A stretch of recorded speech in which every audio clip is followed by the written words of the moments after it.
हरि ओम।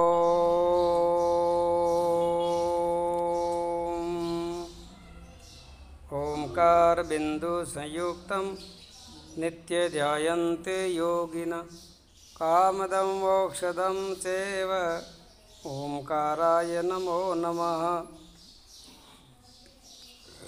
आज की सत्संग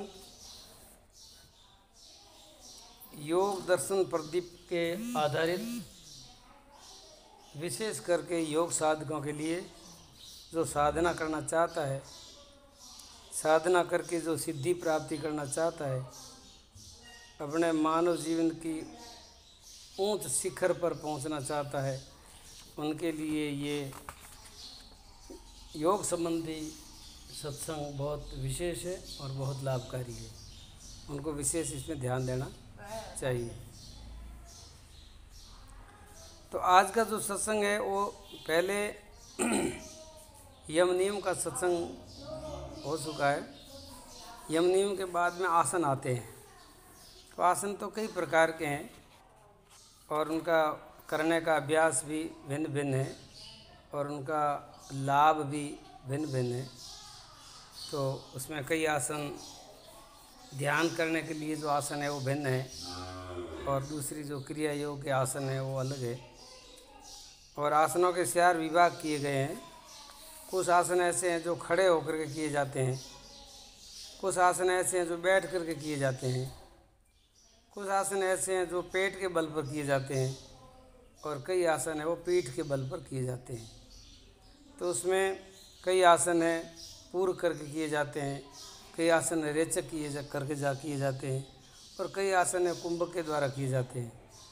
तो वो सब आसन तो भिन्न भिन्न प्रकार के हैं, कई प्रकार के हैं, लेकिन मुख्य रूप से 84 आसन आते हैं। लेकिन उसके बाद में उनकी शाखा प्रशाखा करके 84 लाख तक पहुंच जाते हैं। तो वो सब आसन होता है। आसनों के बाद में जो योग का अंग आता है वो प्राणायाम आता है। तो प्राणायाम का अंग आगे लेंगे। उससे पहले विस्मय योग संबंधी त्रिबंध आते हैं। योग साधक को त्रिबंध का ज्ञान होना चाहिए। त्रिबंध में किसको कहते हैं? प्रथम मूल बंध, दूसरा उड़ियन बंध, तीसरा जलंधर बंध।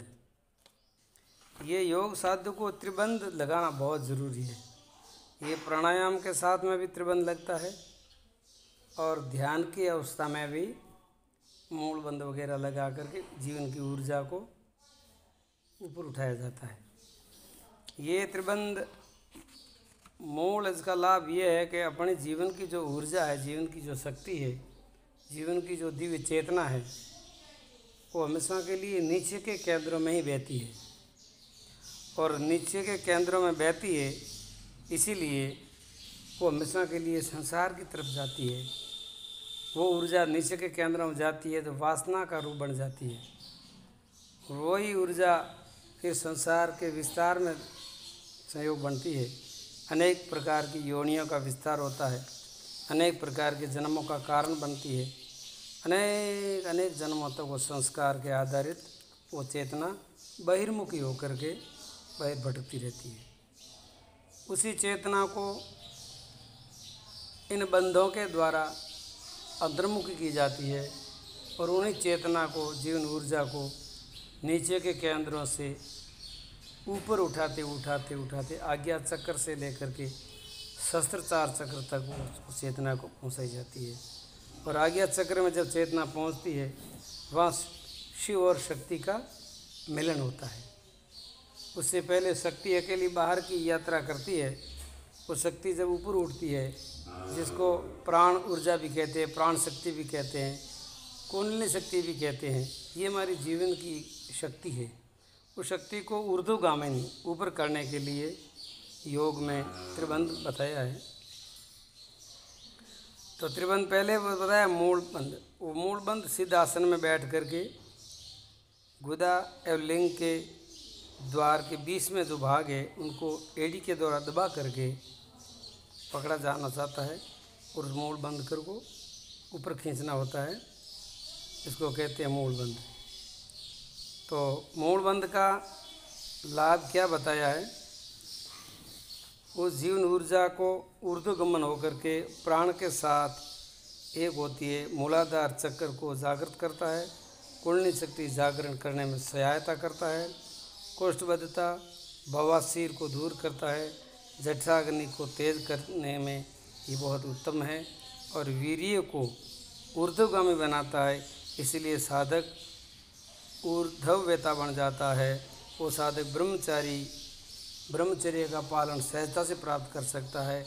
उनकी ऊर्जा फिर भोगों की तरफ कभी नहीं आ जाती। इसीलिए साधक को सबसे प्रथम इन पर विशेष ध्यान देना चाहिए मूल बंध को। मूल बंध के बाद में उड़ियन बंध आता है। उड़ियन बंध श्वास को अंदर भरें या बाहर भरें, वही प्राणायाम के साथ में भी उड़ियन बंध लगा जाता है और भीतर श्वास में उड़ियन बंध लगा सकते हैं। उड़ियन बंध का मतलब नाभि को पूरा का पूरा अंदर खींच करके दबाने का लगाए रखना, इनको उड़ियन बंध कहते हैं। उड़ियन बंध का लाभ बहुत भारी बताया है।